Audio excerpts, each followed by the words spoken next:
Mahabodhi international meditation centre की एक अंध छात्रा ने जिंदगी के बारे में सकारात्मक ऊर्जा का संदेश देकर सभी लोगों का दिल जीत लिया। ना पूछो कि मंजिल कहाँ है, ना पूछो कि मंजिल कहाँ है, अभी तो बस सफर का इरादा किया है। ना हारेंगे हौसला उम्र भर, ना हारेंगे हौसला उम्र भर, किसी और से नहीं खुद से वादा किया है। मुझे खुशी होती है जब आप लोगों के समक्ष कुछ कहने का अवसर मिलता है। मैं आप लोगों को देख तो नहीं सकती, लेकिन आप लोगों की वाणी को जरूर सुन सकती हूँ। आज मैं इस मंच पर खड़ी होकर आप लोगों के समक्ष अपना प्रशंसा करने के लिए नहीं, बल्कि यह बताने के लिए खड़ी हुई हूँ कि जीवन में बड़े बड़े सपने देखने या उसे साकार करने के लिए किसी इंद्रियों का ना होना, यह अपाहिज होना, ये किसी भी विकलांग व्यक्ति के जीवन में बाधा नहीं है। अगर हम खुद पे विश्वास या दृढ़ संकल्पता रखें तो वही हमारे जीवन का सबसे बड़ा ताकत और हथियार है। वैसे तो हर मनुष्य के जीवन में परेशानियों और कठिनाइयों का अंबार लगा होता है। निश्चय ही जो व्यक्ति इन्हें सही ढंग से पार करने की क्षमता रखता है और अपनी हिम्मत नहीं खोता, असफलता उससे कोसों दूर भागती है। और जिंदगी में जितनी भी कठिनाइयां आती है वह उनके पैरों तले दब जाते हैं। आजमाती है जिंदगी उन्हीं को, आजमाती है जिंदगी उन्हीं को जो कठिन रास्तों पे चलना जानते हैं। जिंदगी में जीत उन्हीं की होती है, जिंदगी में जीत उन्हीं की होती है जो सब कुछ खोकर भी मुस्कुराना जानते हैं। मैं अपने जीवन में जो संघर्ष कर रही हूँ उन पे विजय प्राप्त करने की पूरी कोशिश करूंगी और जीवन में संघर्ष करना कभी नहीं छोड़ूंगी। अगर हम जीवन में संघर्ष करना ना छोड़े तो अंत में हम उसे विजय प्राप्त कर सकते हैं।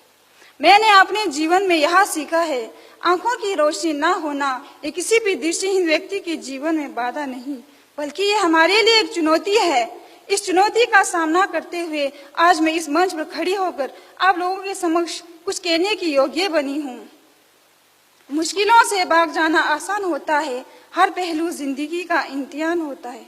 डरने वालों को मिलते नहीं कुछ जिंदगी में, लड़ने वालों के कदमों में जहां होती है।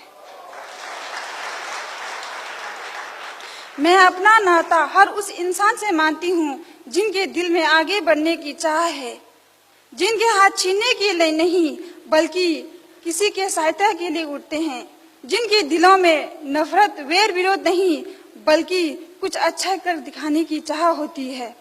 जैसे हमारे परम पूज्य गुरु संगा सेना जी हमें एक आदर्श व्यक्ति बनाने में हमारी सहायता कर रहे हैं और शिक्षा के माध्यम से हमें अंधेरे से उजाले की ओर राह दिखा रहे हैं।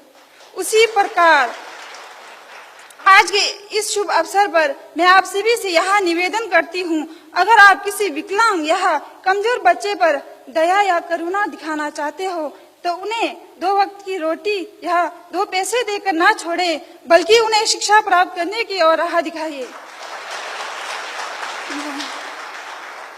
जैसे शिक्षा के माध्यम से किसी विकलांग व्यक्ति भी किसी काबिल बन सकता है और यही शिक्षा ना हो तो बलवान व्यक्ति भी अपाहिज बनकर रह जाते हैं।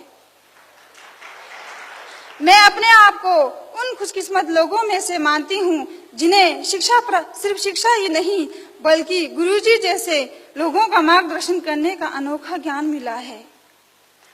जिंदगी ने जब इतनी खुशकिस्मती दी है तो मैं भी वादा करती हूँ मैं इन्हें उन कामों में प्रयोग करूंगी जिससे इंसान और इंसानियत के अच्छाइयाँ हो। गुरुजी, मैं आपका बहुत बड़ा आभारी हूँ और सदा रहूंगी, जिसके कारण आज मैं किसी योग्य बनी हूँ।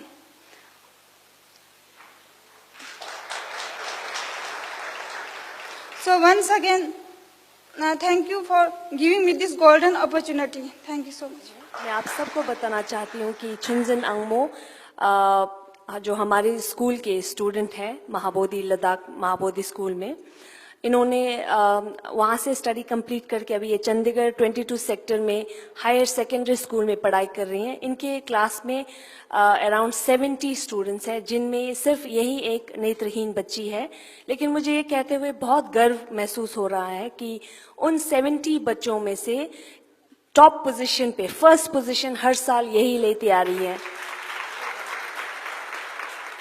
और और इस साल के सीबीएसई बोर्ड एग्जाम में चुनजिन अंगमो ने अपने क्लास में 84% से अपने एग्जाम क्लियर किया और अपने क्लास में ये सबसे टॉप पोजीशन पे रही हैं और मैं उनको बधाई देना चाहती हूँ और ये अब और भी आगे लाइफ में अपने जीवन में आगे बढ़े, बहुत सारी सफलता इनको मिले, यही हम प्रार्थना करते हैं।